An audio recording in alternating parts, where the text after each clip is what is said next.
Lindsey Jones fue un muy buen investigador que falleció hace algunos días, y aquí quiero nada más no nada más hablar de él, sino recordarlo como un buen amigo. Pasamos a la lámina 21, en donde él se encuentra atrás, en el centro. Estamos junto a él, Larry Sullivan, estoy yo del otro lado, y los tres estamos muy atentos oyendo la explicación de otro gran amigo que también acaba de morir hace unas semanas. Entonces, va esto simplemente como un recuerdo a estos dos amigos fallecidos en estos días, dos queridos amigos, dos brillantes investigadores que lamentablemente ya no están con nosotros. Este libro de Jones hizo que se formaran dos equipos independientes. No sabía un equipo que el otro estaba trabajando. Por un lado Ringley, Bay y Gallareta, y por otro lado estábamos Leonardo y yo investigando en sobre este problema. Y salieron al mismo tiempo salió primero en la obra de Ringley, Bay y Gallareta, luego salió la nuestra. Debemos reconocer que muy buena obra la de los tres autores anteriores, pero llevaban otra idea, una idea muy muy interesante de una relación de gobierno de carácter internacional, les llaman ellos.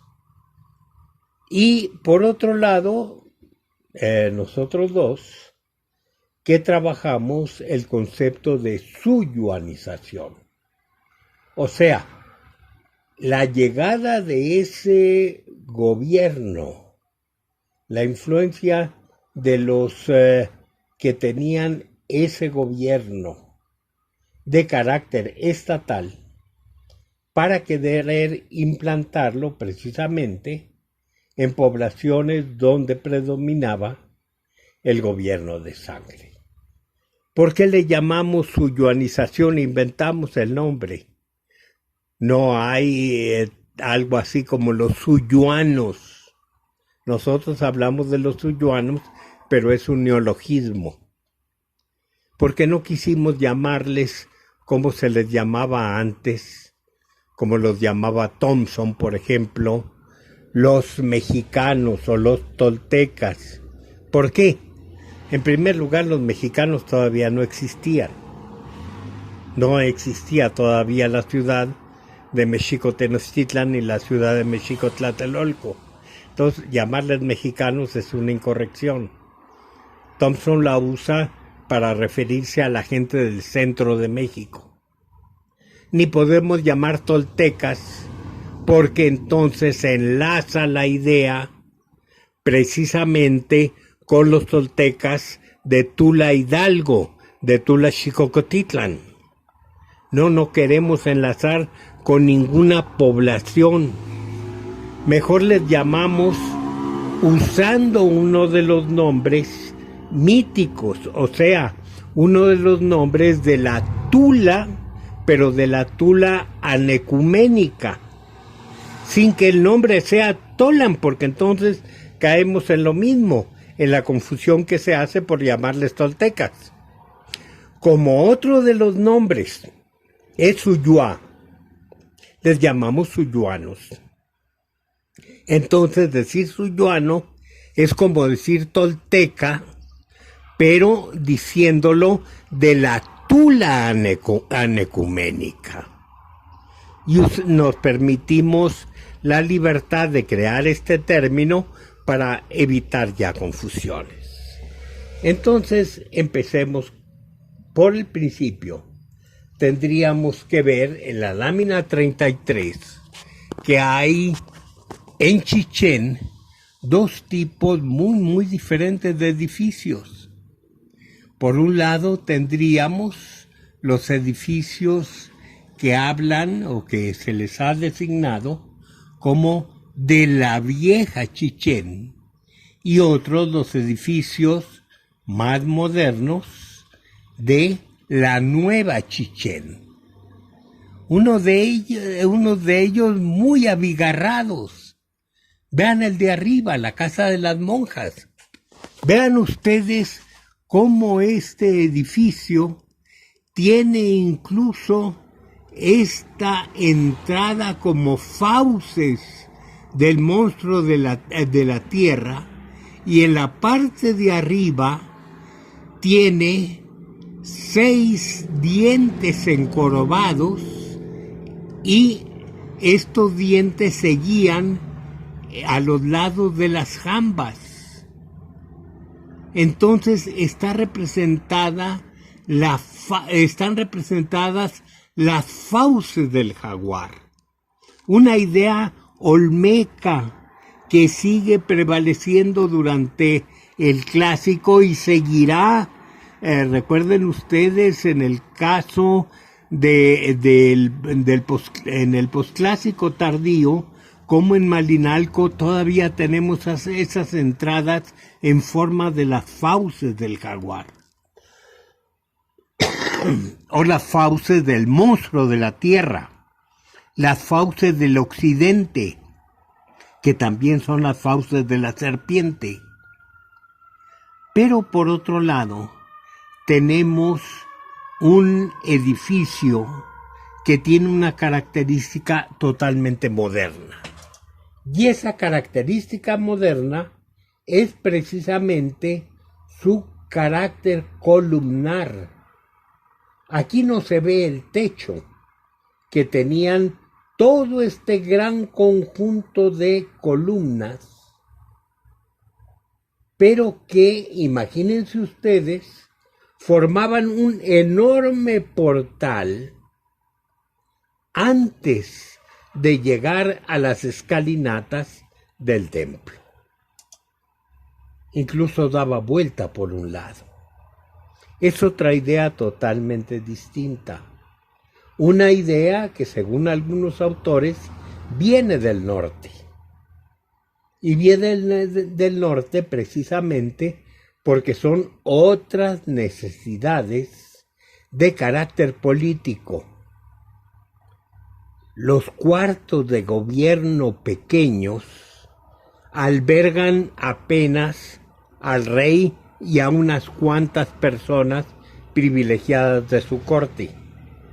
Los cuartos abiertos, ya sean de interiores con columnas o de interiores o semi-interiores porticados, permiten la participación en ceremonias o en asambleas a un número crecido de personajes. Esta es la explicación que dan los especialistas en arquitectura. Pero de una y de otra forma estamos en presencia de dos tipos muy diferentes de arquitectura. El viejo, el tradicional, y el nuevo. Pero no, ojo, no porque existiera primero una vieja Chichén y luego una nueva. Los arqueólogos han demostrado que cambia la cerámica, que con todas estas nuevas ideas también hay una nueva cerámica, y que esa cerámica nueva no está después de la cerámica tradicional, sino que conviven las dos, dando a entender que se vive bajo una población doble, una población con unas ideas, si se quiere, antiguas, y otra población que trae nuevas ideas. y que las dos están conviviendo en la misma población. Esto lo podemos ver también en los atavíos. Verán ustedes cuando se juntan personas muy notables de ambos grupos, que unos se visten a la manera maya, dijéramos, por decir algo, y otros se visten a la manera tolteca, y no nada más esto, sino que algunos ya traen vestidos de moda revueltas. Pasemos a la siguiente lámina. ¿Qué es lo que tenemos? Los ejemplos a los que se refirió Charney.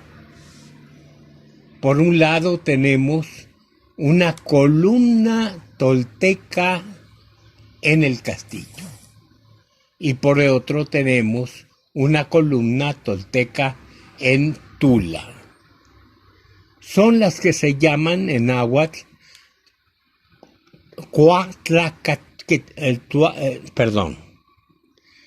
Cuatlaquetzali, o sea, columnas en formas de serpientes.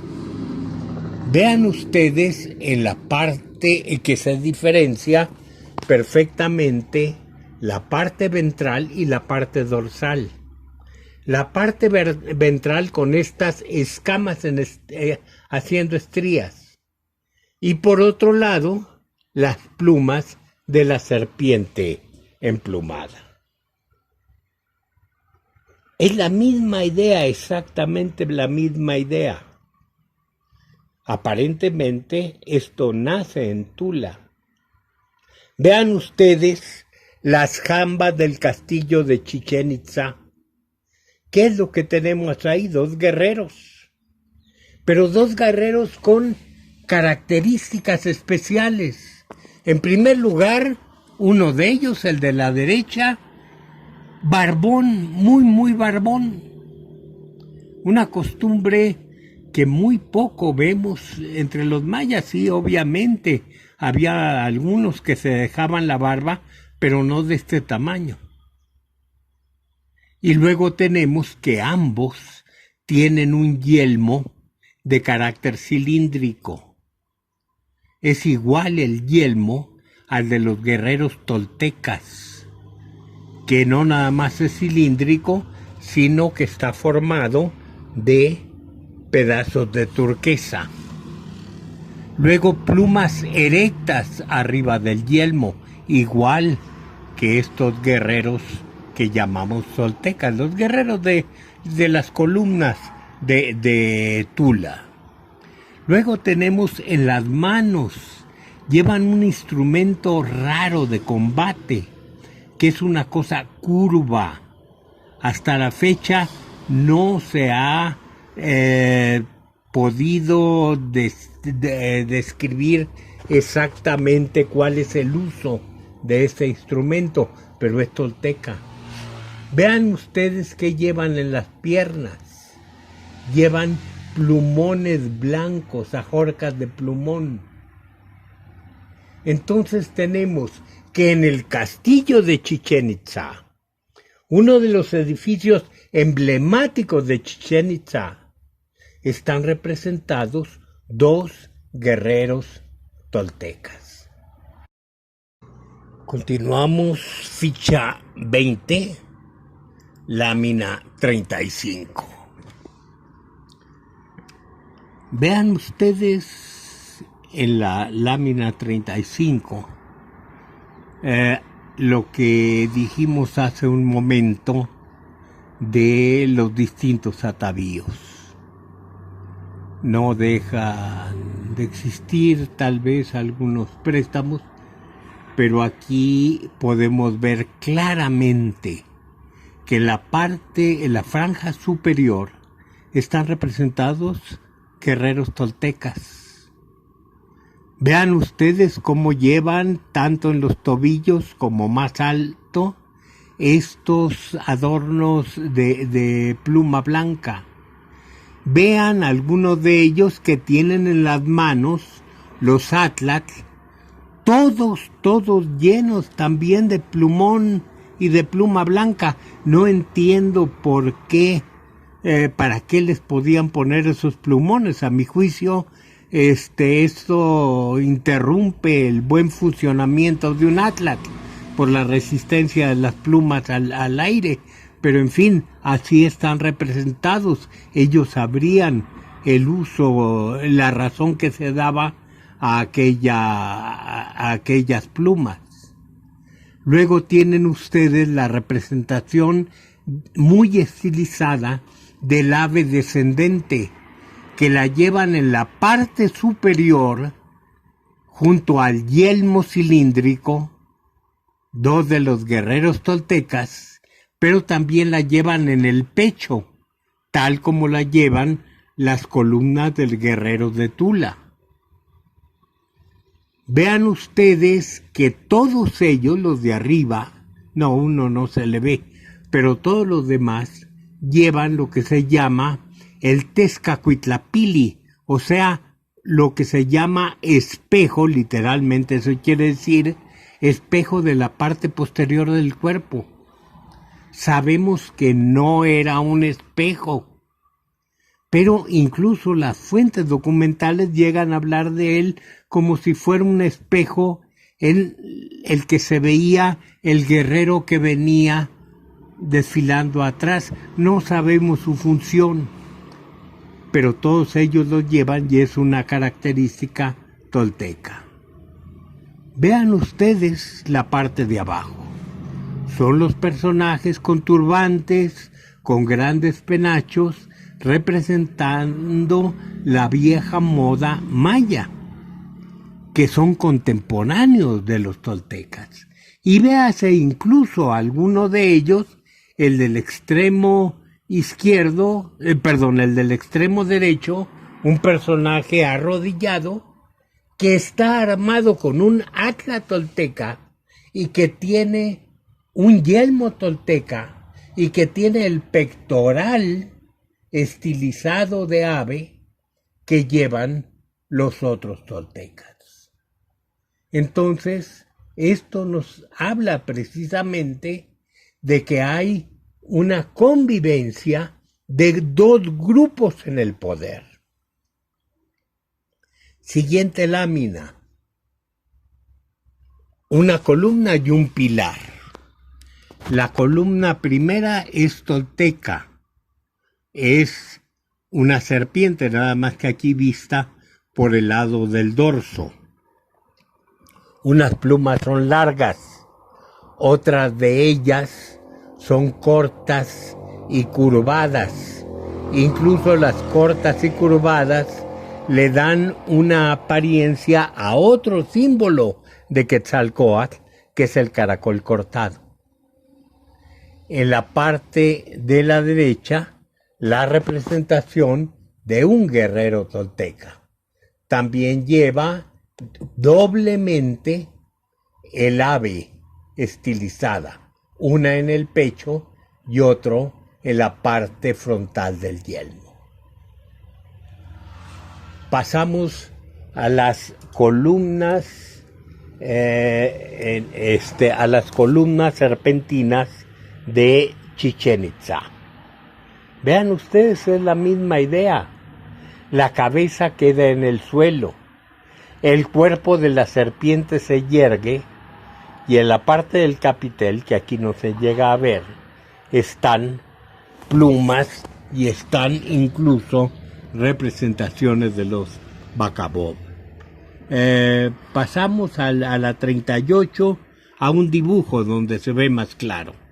En la parte de la derecha está es un pilar de base rectangular que es la serpiente emplumada de Chichén.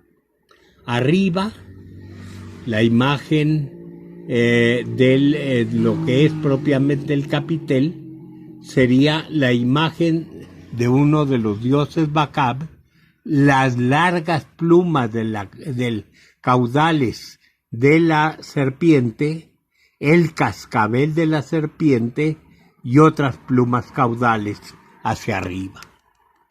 En la columna de la parte izquierda, que es tolteca, vemos una parte de la cara ventral de la columna, las escamas del vientre de la serpiente, el dorso de la columna, las plumas a las que me refería, y se ve en distintas piezas, una que son los restos de la parte inferior, la cabeza de la serpiente, y otro que es el capitel, que tiene también las grandes plumas de la cola de la serpiente. La misma idea exactamente. Vean ustedes el caso del chacmol. Arriba, el chacmol tolteca, que es un dios recostado, que tiene la cabeza hacia un lado, tiene la parte ventral un pequeño vaso que sirve para colocar ofrendas, y en el caso tolteca, el cuchillo que llevaban los chichimecas atado a uno de los brazos, puesto precisamente en el brazo, atado en el brazo. En la parte de abajo, sin que traiga cuchillo obviamente, está el chacmol maya. Son casi iguales. Vean ustedes la influencia tolteca fuera. En el B, que es el tolteca, el C es el maya, al que acabamos de referirnos, el D es uno muy posterior, muy posterior, es mexicano, y el E, que es Tarasco, es de Iguazio. A estos habría que agregar el A, que es lo que se ha llamado un protochac, que sirve para que una investigadora, Miriam Hertz, alegue, y es posible, muy posible que tenga razón, que existe un culto al chac muy temprano en territorios septentrionales de Mesoamérica, y que de allá llega con los chichimecas precisamente esta tradición. De todos modos, la relación entre B y C es notable. Veamos los guerreros. En A, B, E y G son representaciones de guerreros toltecas en Chichén Itzá. Pongo la palabra toltecas entre comillas, pero de todos modos sí hay semejanza con los de Tula Xicocotitlán. En el C es el más famoso de todos, son los atlantes toltecas. Se llaman atlantes porque fungen como columnas atlantes, o sea, columnas que tienen forma humana. Ahí están, no vemos la parte posterior para que vean el Cuitlatézcatl, pero ahí están las características de los guerreros toltecas. En el caso del D, es una representación muy mexicana también, una representación muy posterior es mexicana. Es el caso de una persona femenina ataviada como guerrero tolteca. Vean ustedes las dos últimas representaciones abajo, F y G, que habíamos dicho que eran representaciones toltecas en Chichén, como ambas están amparadas, están protegidas por la figura de la serpiente emplumada, y que la de arriba, la F, no nada más es emplumada, sino que tiene las plumas del mismo estilo de las plumas curvas que habíamos observado anteriormente en Tula.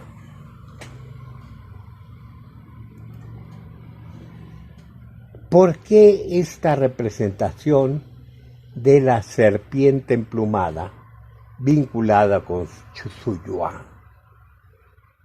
Según Leonardo y yo, existe aquí también una base en que se utiliza una vieja idea, y es la idea de un dios serpiente emplumada. Este dios no necesariamente se vincula con los suyuanos.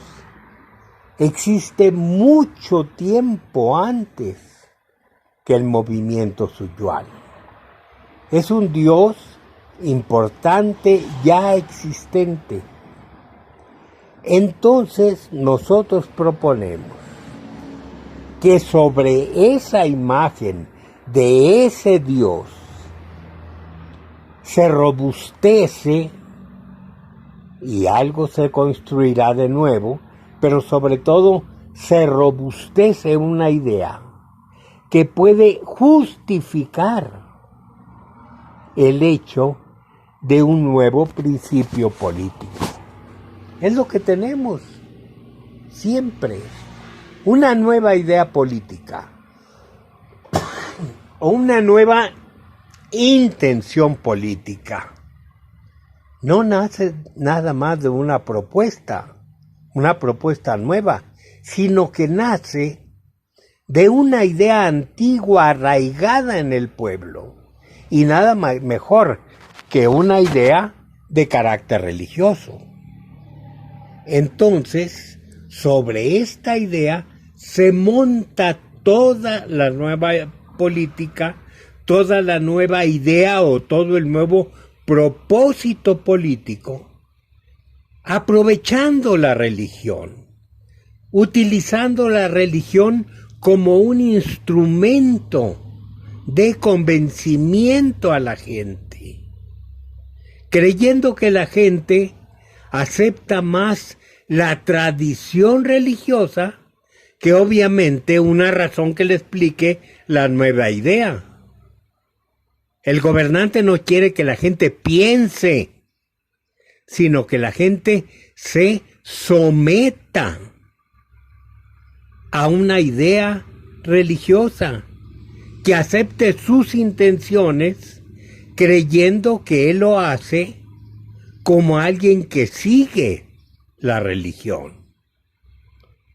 Esto lo tenemos en todo el mundo, en todas las épocas. La voluntad del gobernante por imponer basándose en ideas religiosas. Entonces, veamos cuál sería el principio religioso. Volvemos lámina 43, es ficha 20. En la lámina 43 vamos al ámbito mítico con las consecuencias políticas en una derivación que va de la unidad a la pluralidad. Arriba tendríamos cómo se nos describe la Tula mítica. Tenemos que ser muy conscientes de esto porque hay investigadores que confunden las descripciones en la leyenda de Quetzalcóatl, las descripciones de Tula, creyendo que se trata de Tula Xicocotitlán, y en realidad de lo que se trata es de la Tula mítica, de la Tula anecuménica, o sea, esta Tula que existe antes de la existencia de las Tulas de este mundo, que son varias, que lo conocemos como Tula, no nada más a Xicocotitlán, sino a la principal de ellas, religiosa, Cholula. Conocemos también hasta México era llamado Tula, o sea, una ciudad que representa la vieja Tula, más que la vieja, la siempre presente Tula anecuménica. ¿Qué es la Tula anecuménica? La Tula que recibe al hombre ya formado por los dioses, pero formado como unidad. Y este Dios unidad, y este ser unidad, el hombre unidad, que es una pareja, hombre-mujer, en la Tula anecuménica se reproduce, o sea, se reproduce en el otro mundo, hasta llegar a formar una gran población en el otro mundo.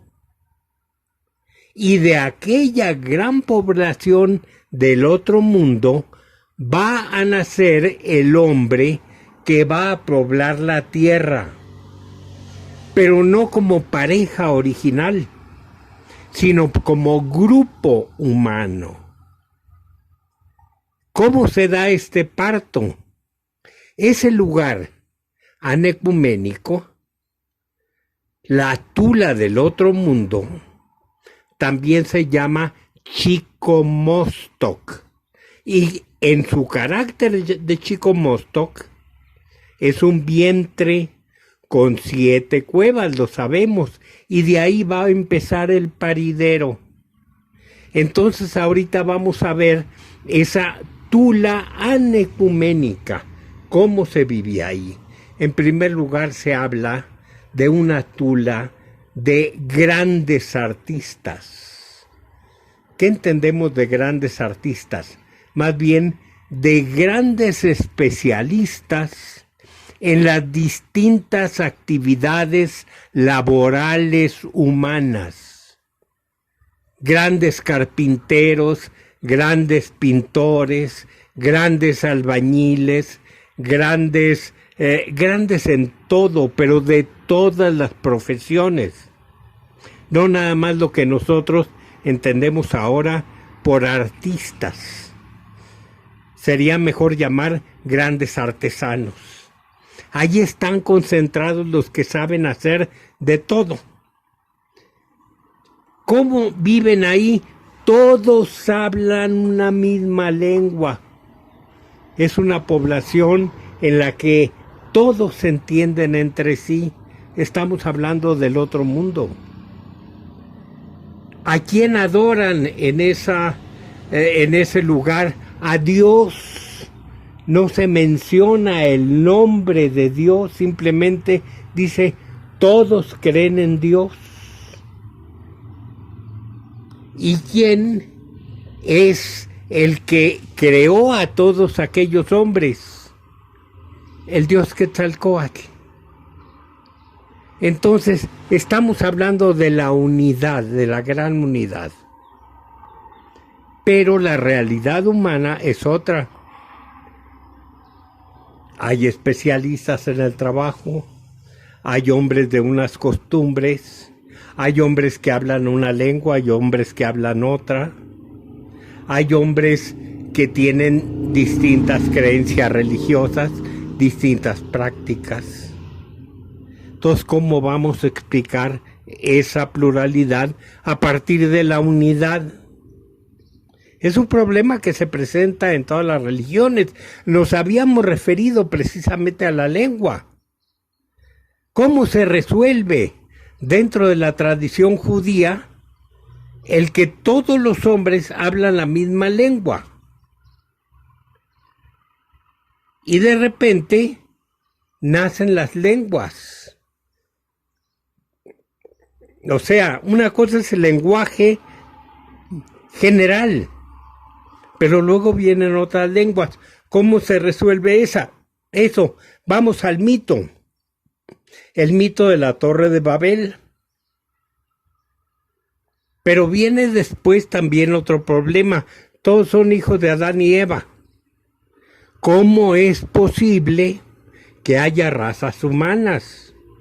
Entonces tenemos que irnos antes del mito de la Torre de Babel para explicar que existió en un tiempo una gran inundación que acabó a todos los hombres y nada más se salvaron Noé y su familia, y que por distintas circunstancias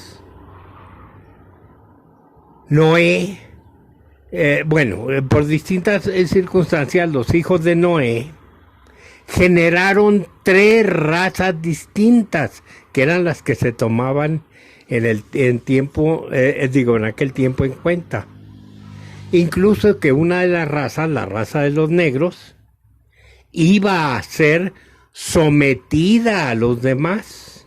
Entonces eso se explicó por un pecado de uno de los hijos de Noé.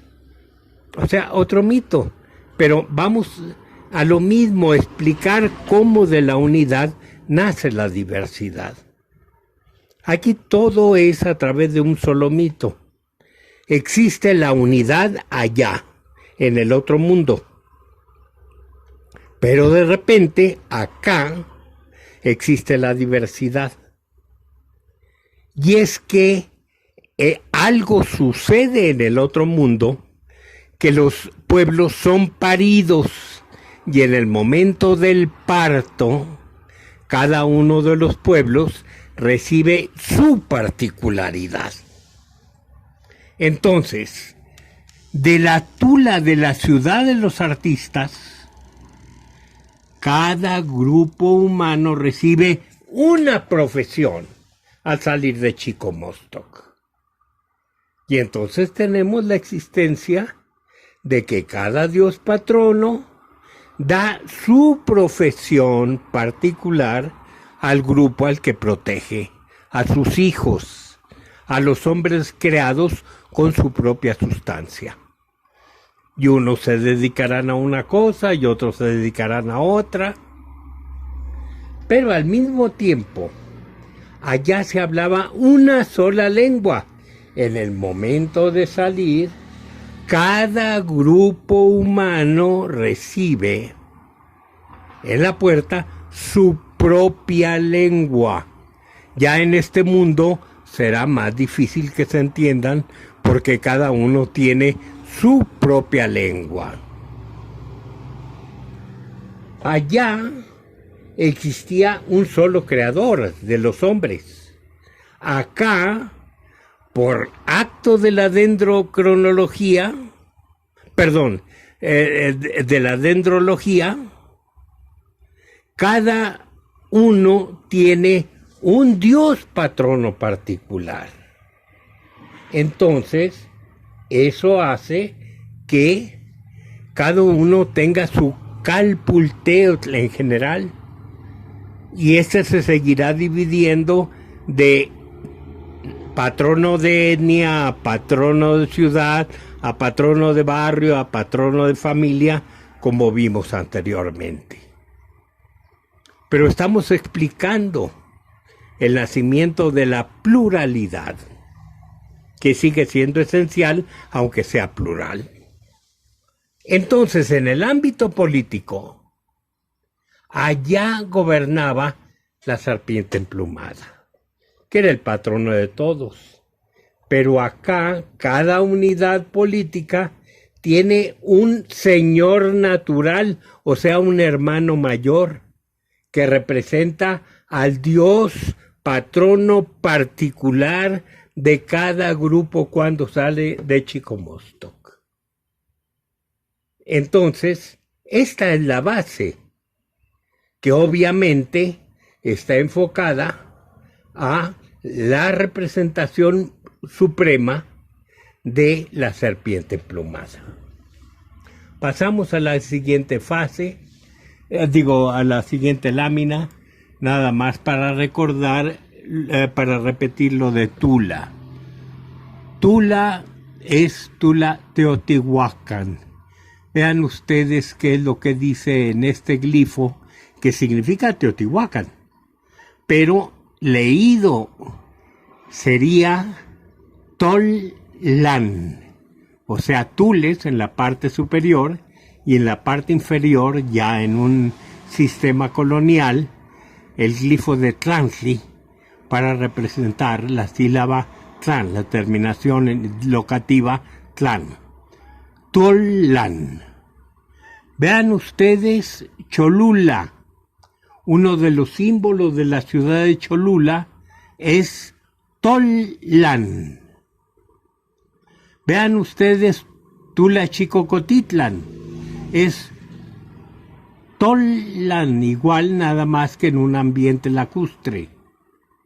Abajo, una ciudad de los frisos que mencionan ciudad friso de los Tules que mencionan los mixtecos como lugar de origen y no se ha identificado. Algunos autores piensan que era Cholula.